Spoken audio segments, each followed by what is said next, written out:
Les familles recomposées sont toujours au top sur Osons Vivre et nous allons continuer notre développement avec le sociologue Jacques-Christian Winsou qui est déjà sur le plateau avec nous. Aujourd'hui, il sera question de parler de la gestion des ex des parents et beaux-parents de la famille recomposée et surtout de comment gérer cette relation parents, ex-parents, ainsi de suite. Et c'est au travers du thème famille recomposée, gestion des ex que nous allons le faire. Monsieur Jacques-Christian Winsou, bonjour. Bonjour. Alors, ça fait 3 jours qu'on est avec vous. Le lundi, on a parlé des familles recomposées, de l'importance de garder l'équilibre au sein du couple pour la famille recomposée. Hier, on a parlé de la gestion des enfants et aujourd'hui, on parle des ex. Alors, d'entrée de jeu, ces ex-là, souvent, on a tendance à considérer les ex de parents de familles recomposées comme des personnes nuisibles à ces familles-là. Qu'en est-il réellement? C'est une erreur. On ne devrait pas les considérer comme des personnes nuisibles. Au contraire, c'est des gens qui devraient normalement aider à la bonne marche de la famille recomposée. Vraiment? Si tout était bien fait. Oui. Parce que avant de parler d'une famille recomposée, il y a une famille traditionnelle.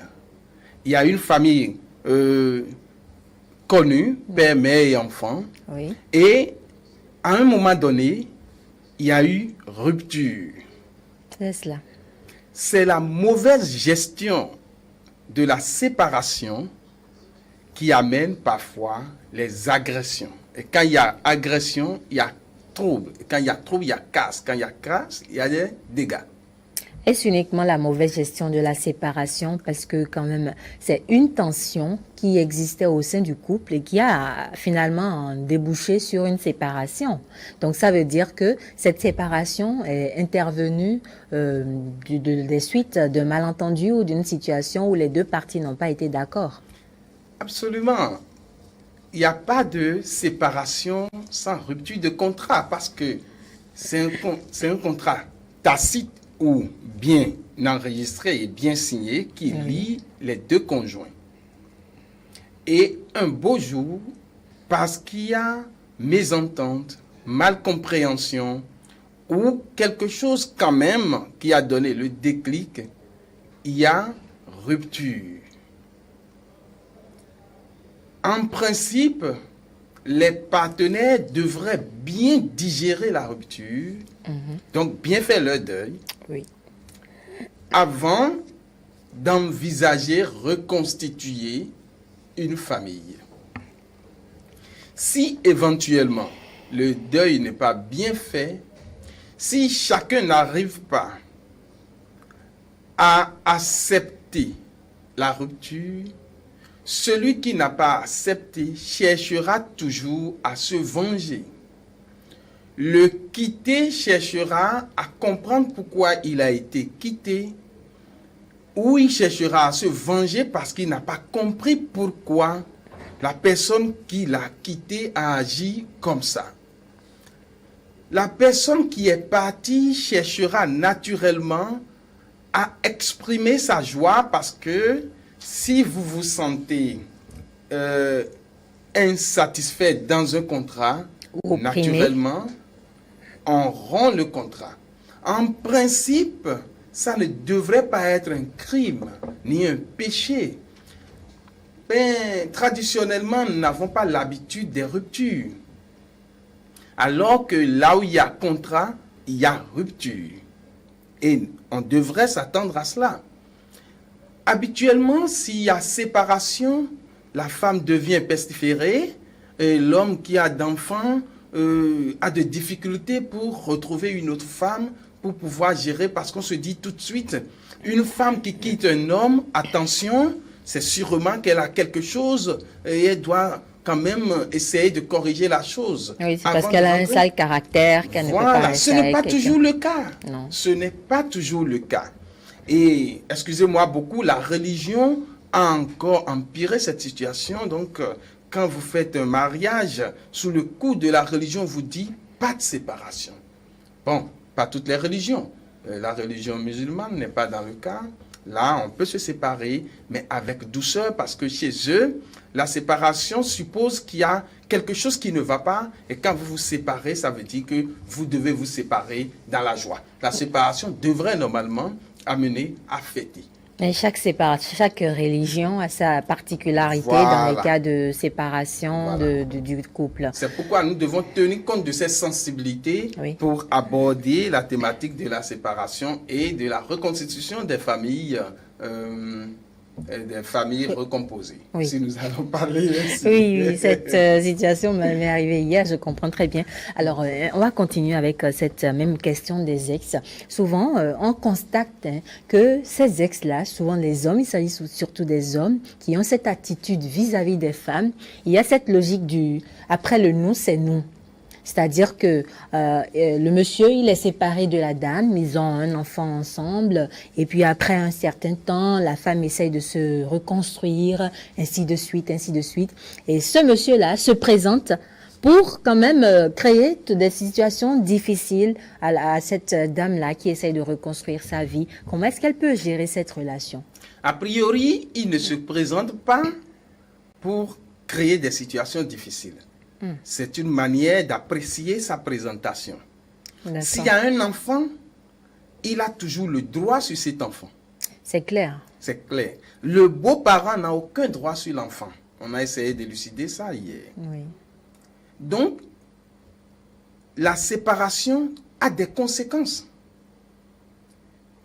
Voilà pourquoi il faille s'asseoir, discuter à deux. Donc, le couple qui a commencé pour aboutir à la famille, qui désormais ne se comprend plus, devrait revenir ensemble, discuter. Maintenant, nous voulons nous séparer. Qu'est-ce que nous allons faire des enfants que nous avons eus? Qu'est-ce que nous allons faire de tel bien? Et ensemble, se comprendre d'abord avant d'aller devant la juridiction pour confirmer ce qu'ils ont fait. Mais c'est beaucoup plus difficile de discuter quand on est en train de se crêper le chignon. Voilà pourquoi les spécialistes qui s'occupent de la famille et des couples en difficulté existent. Parce que si deux personnes se battent, il faut une troisième personne quand même pour les aider à s'entendre, pour les aider à se réconcilier si possible. Et c'est dans le cas où la réconciliation n'est plus du tout possible qu'on se sépare. Je vais vous donner l'exemple d'un couple qui s'est séparé parce que le monsieur n'a pas beaucoup le temps pour s'occuper de la femme à la maison. Et il est arrivé un jour, la femme a dit attention, avec 2 enfants, il faut quand même la présence de monsieur. Le monsieur et la femme, ils se sont compris, il y a séparation. Il y a séparation, la femme a trouvé un autre monsieur, ils ont commencé par faire leur vie. Lorsque le monsieur quittait, l'ex a constaté, lui, il est allé voir le nouveau, qui devrait être le beau papa de ses enfants. Et il a négocié là-bas pour chercher à voir si ce monsieur n'est pas à la base de la séparation d'avec sa femme. Et il a compris finalement que le monsieur même est naïf, il ne savait rien, et c'est les circonstances qui ont fait que les deux sont ensemble. Et qu'est-ce qu'il a décidé? Il a décidé avec ce monsieur que le monsieur reste un peu à l'écart pour qu'il puisse voir si éventuellement il va pouvoir reconquérir sa femme. Avec le monsieur. Avec le monsieur. Ça, c'est une situation particulière. Nous avons été présents dans cette situation. Et les deux se sont compris comme ça pour les que deux le garçons, nouveau... les 2 hommes se sont compris et finalement, l'autre, le quitté, n'a pas pu reconquérir la maman de ses enfants. Du coup, celui qui est à l'extérieur pour le moment a été formalisé en quelque sorte. Et les 3 sont ensemble. L'autre est devenu ami de la famille. Oui. Et le beau papa est resté beau papa des enfants de l'autre. Et puis, l'ambiance, en tout cas, ça fait bon vivre. Parce qu'il y a eu un spécialiste au milieu qui a pu conseiller de part et d'autre. Et ils ont fini par trouver leur bien. Parce qu'on ne rentre pas en famille, même si c'est une famille recomposée, pour souffrir. C'est pour le bien qu'on rentre dans une famille, même si c'est recomposé. Voilà pourquoi, lorsque le contrat est rompu, il faut s'asseoir. Il faut avoir le courage de répondre à son histoire pour trouver les bases sur lesquelles on doit évoluer. Cet exemple est un exemple assez particulier et nous allons revenir dans le registre commun parce que il y a deux cas. Il y a le cas où l'homme ou la femme qui a été quittée, qui est devenue l'ex, devient tellement jaloux que cette jalousie n'est plus du tout contrôlée.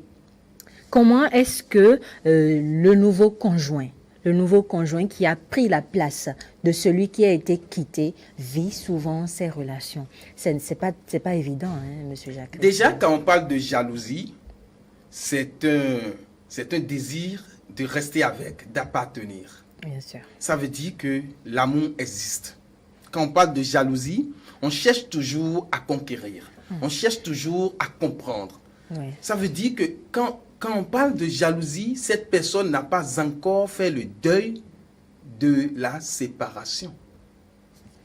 Oui, et si le deuil n'est pas bien fait, il y aura crise.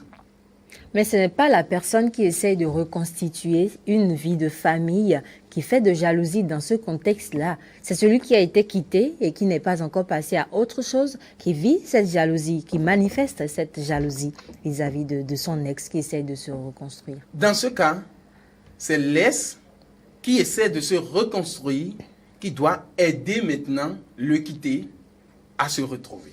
Comment? Bien sûr. C'est très important parce que l'histoire a commencé à deux. Oui. Mais la séparation est intervenue et le quitté n'est pas d'accord. C'est pourquoi il est toujours jaloux. Et il cherche toujours à reconquérir ou bien à se défendre d'une manière ou d'une autre ou à se venger. Celui qui cherche à refaire sa vie doit, s'il n'arrive pas, il va chercher à voir les spécialistes, on va lui donner les astuces nécessaires pour y arriver. Ou à s'éloigner complètement. Oui. C'est aussi une option. Ça dépend. Selon la personnalité de la personne, l'approche méthodologique lui est donnée. D'accord. Parce qu'on ne peut pas dire ici, aujourd'hui, voilà le schéma qu'on peut adopter dans le cas de cet exemple-là. On peut dire comment ça doit finir. Le comment ça doit finir, c'est aider le quitté à faire le deuil de la séparation. Mais comment est-ce qu'on peut aider quelqu'un à faire le deuil de la séparation? Il faut revenir sur l'histoire. Comment revenir sur l'histoire si cette personne ne revoit pas en face la personne qui l'a quitté? Mais si on ne peut pas lui présenter la personne, du coup, sous l'effet de la colère. Donc, il faut un spécialiste pour organiser ces rencontres jusqu'à ce qu'il puisse se calmer. Et le jour où il va se calmer, il comprendra que se séparer, c'est normal quand ça ne va plus. Mais cette situation doit réellement être difficile pour le nouveau conjoint qui ne doit pas comprendre ni accepter que sa nouvelle compagne ou son nouveau compagnon essaye d'aider son ex à mieux vivre leur séparation. C'est normal parce que ce soit celui qui est quitté ou celui qui quitte, les deux ont des difficultés. Maintenant, celui qui quitte a sûrement un peu d'avance sur celui qui est quitté. Celui qui est quitté n'a peut-être pas pensé venir à ce niveau. Mais celui qui quitte a déjà fait ses calculs, a compris que dans ce contrat, il n'y a plus de compréhension et a agi. Celui qui est quitté a besoin d'aide. Et pour l'aider, lui-même, s'il n'arrive pas à comprendre le pourquoi il a été quitté, il doit chercher à voir un spécialiste.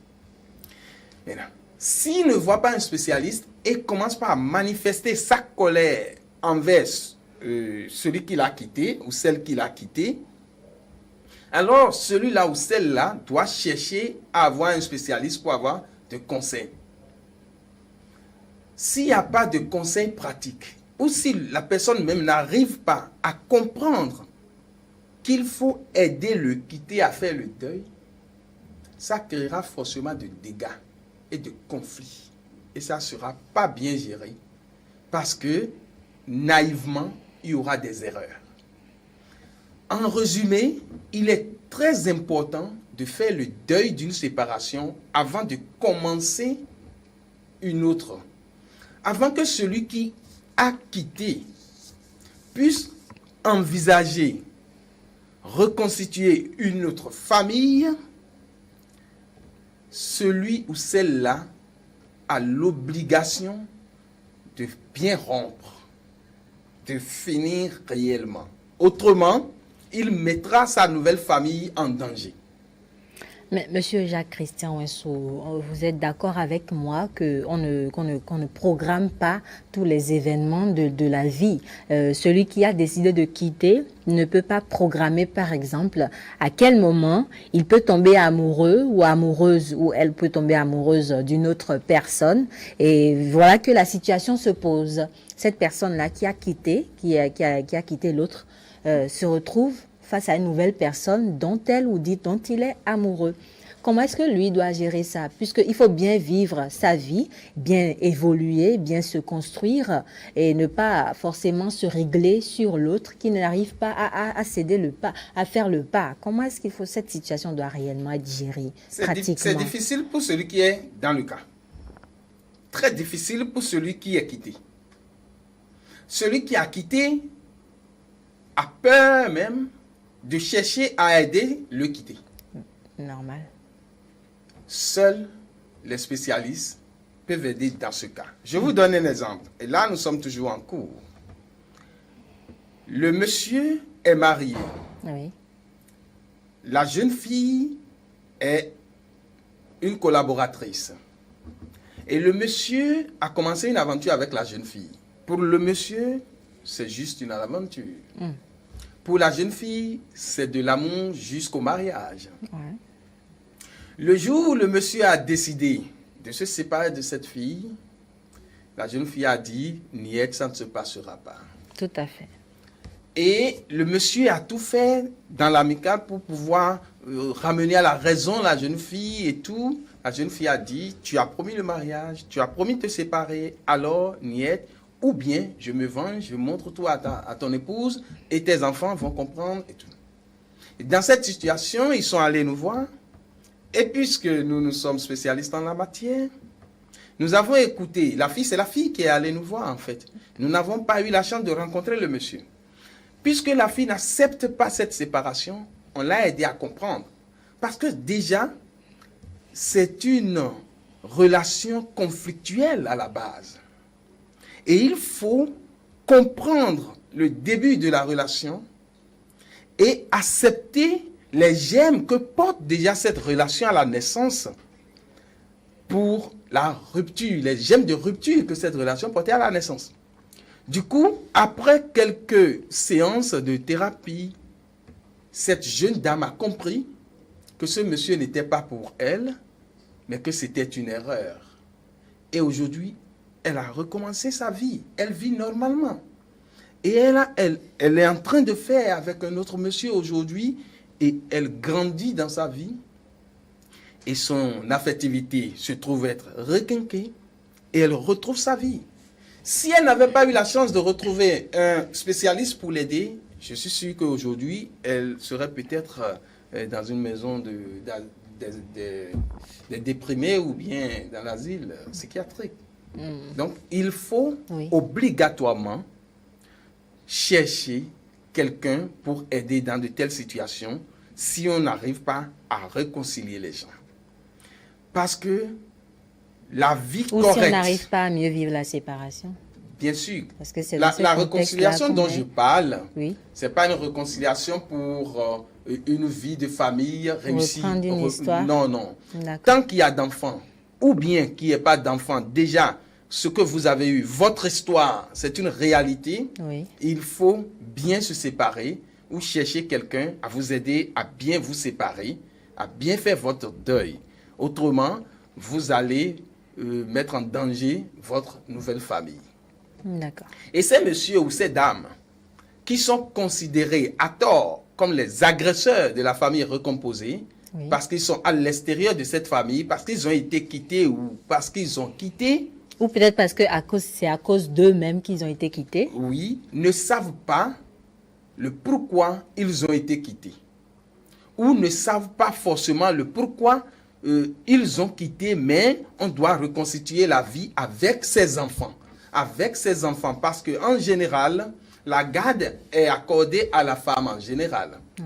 Et tant que l'enfant est encore mineur, c'est la femme qui garde les enfants. Du coup, lorsque la femme rentre dans une famille recomposée, le monsieur se dira tout de suite, attention, ce sont mes enfants, je ne vais pas laisser mes enfants à un autre monsieur, donc un inconnu ne peut pas garder mes enfants. Tout ceci peut amener à ces réactions de la part du quitté ou de celui qui a quitté et qui constate de ces genres de choses. Et tout ceci se règle dans la discussion, dans le dialogue, parce que tout a commencé par la discussion, tout doit finir par la discussion. Oui. Si on n'y arrive pas, un spécialiste aidera forcément à y arriver. Alors, nous allons aborder l'autre aspect de la situation de la gestion des ex dans une famille recomposée. Parce que quand la séparation a été bien faite et que les deux parties sont restées, disons, ils ont gardé de bonnes relations, d'amitié, ainsi de suite. L'homme et la femme sont restés amis, on s'occupe des enfants, mais on n'est plus en couple. Et la femme ou l'homme décide de reconstituer maintenant, de recomposer une famille. Le nouveau venu, c'est-à-dire le nouveau conjoint, lui ne vit pas très bien le fait que sa femme ou son homme ait gardé de bonnes relations avec l'autre qui a été quitté, mais qui est resté ami avec. C'est un peu compliqué. Hein? J'espère que les spectateurs compris, je vais vous aider. Dans ce cas, c'est toujours le dialogue, en fait. Parce que là, la jalousie n'est pas à l'extérieur de la famille recomposée. La jalousie est à l'intérieur de la famille recomposée. Oui. C'est en fait une mauvaise explication de la recomposition qu'ils ont eu à faire. Avant de recomposer une famille, chacun a son histoire. Oui. Et si vous voulez recomposer une famille avec quelqu'un, oui, et vous n'acceptez pas son histoire, il vous sera très difficile de vivre en harmonie dans cette famille recomposée. Voilà pourquoi il faut comprendre que de la même manière que le beau-père n'a pas le droit sur les beaux-enfants, de cette même manière, le vrai père, c'est-à-dire le père biologique des enfants, reste toujours le vrai parent ayant tous les droits sur cet enfant. Mais ce dont on parle dans ce cas précis, ce n'est pas que le nouveau partenaire rejette les droits de l'autre. Il est d'accord pour que ça se passe bien, que les enfants voient leur père ou leur mère qui n'est plus avec eux, ainsi de suite. Mais il y a la jalousie humaine qui intervient, bien qu'il ou bien qu'elle ait accepté l'histoire de son partenaire et accepté qu'elle ou qu'il ait eu d'autres enfants avec une autre personne. La jalousie intervient en cours de chemin. Je vais vous donner l'exemple du contraire pour expliquer ce que vous voulez dire. D'accord. Voilà cette dame qui s'est séparée de ce monsieur, mais le monsieur, après, n'a pas pu refaire sa vie, et parce qu'il ne trouvant pas là où il va rester, la dame l'a encore accepté à la maison. Séparés, hein, mais ils vivent sous le même toit. La dame a trouvé un autre monsieur, et finalement, la dame sort avec ce monsieur. Ils se sont compris et finalement, les trois se comprennent tellement qu'ils sont restés dans la même maison pendant un temps avant que laisse quitte la maison. Je refuse cet exemple-là, c'est pas possible. C'est une réalité. Ça veut dire quoi? Ça veut dire que la compréhension dont nous parlons vient forcément de la femme. C'est la femme qui explique en amont et en aval ce qui se passe. Puisqu'elle est au milieu des deux. Puisqu'elle est la mère, c'est elle qui apporte les enfants et c'est elle qui va encore en faire. Et désormais, ce qu'elle fera désormais sera le trait d'union entre le beau-père et elle et les beaux-enfants. Du coup, si elle a l'aptitude de bien discuter, de bien expliquer les choses, l'autre comprendra et l'autre également. Parce que pour le bien de la femme, chacun fera attention et finalement, le monde vivra heureux. L'exemple là, c'est vrai. Et ça s'est passé devant moi. Ça s'est passé devant moi, c'est vrai. C'est pourquoi je vous ai dit, je vous donnerai l'exemple contraire pour expliquer ce que vous êtes en train de dire. Ce qui signifie tout simplement que la femme a un grand rôle à jouer dans ce cas.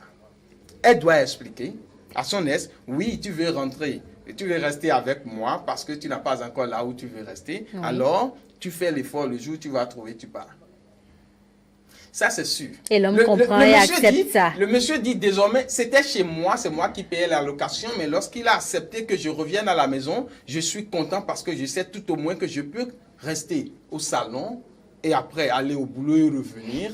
Et le temps, je vais trouver de l'argent pour aller louer. Mais l'autre qui est venu dit, mais puisque j'aime mon épouse, désormais c'est mon épouse, je l'accepte avec son histoire. J'accepte ses enfants et je suis heureux de constater que les enfants retrouvent même leur papa et sont heureux. Et la joie de ces beaux enfants, ça fait ma joie. Et aujourd'hui, sa femme a un enfant pour lui, ça fait le trait d'union. Et puis ça fait bon vivre. Le monsieur après a trouvé ce qu'il faut, il a loué. Et la famille se retrouve les week-ends, laisse le beau papa, les enfants se promènent et la femme est au milieu, très heureuse. Vous voyez, oui. C'est un schéma, c'est l'idéal en principe pour une famille recomposée. C'est ce qu'on cherche pour une famille recomposée. Et désormais, pour moi, ce n'est pas l'idéal, c'est une réalité. C'est là que devrait tendre toute famille recomposée. Et tous ceux qui n'arrivent pas à le faire devraient voir un spécialiste pour pouvoir atterrir là. Parce qu'en recomposant une famille, je ne le dirai jamais assez, c'est pour vivre mieux. C'est pour être heureux. C'est pour être un homme vivant.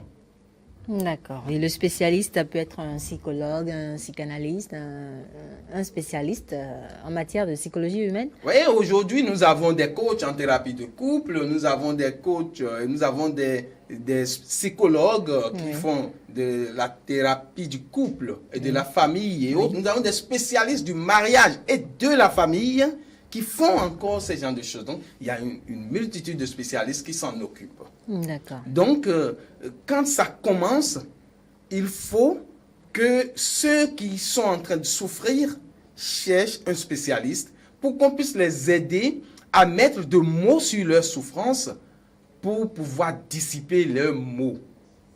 D'accord. À mettre de mots M-O-T-S sur leur souffrance pour pouvoir dissiper leurs mots M-A-U-X. Merci beaucoup, Monsieur Jacques Christian. Très rapidement, un dernier mot. Un dernier mot. Oui. J'avoue que la thématique de la famille recomposée est une thématique qui nous plaît beaucoup. Parce qu'aujourd'hui, c'est en train de grandir dans notre pays. Avant, on ne l'avait pas. Mais aujourd'hui, nous avons beaucoup de dames, de jeunes dames, de monsieur, de jeunes monsieur qui se sont séparés et qui cherchent à reconstituer une autre famille. C'est très important d'avoir une famille, surtout pour les enfants.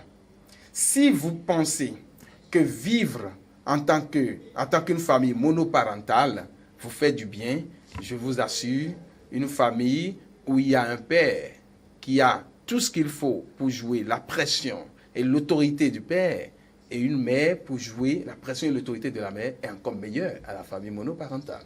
Du coup, beaucoup de personnes envisagent de faire. Nous les encourageons, mais nous leur demandons de trouver un spécialiste pour les aider à y entrer méthodiquement. Parce que quand on y arrive, c'est très beau. L'exemple que je vous ai donné est devant moi. Un exemple bien particulier, bien idéal. Merci beaucoup, Monsieur Jacques-Christian Ouensou, pour nous avoir aidé à développer les thèmes de la famille recomposée. C'est moi qui vous remercie.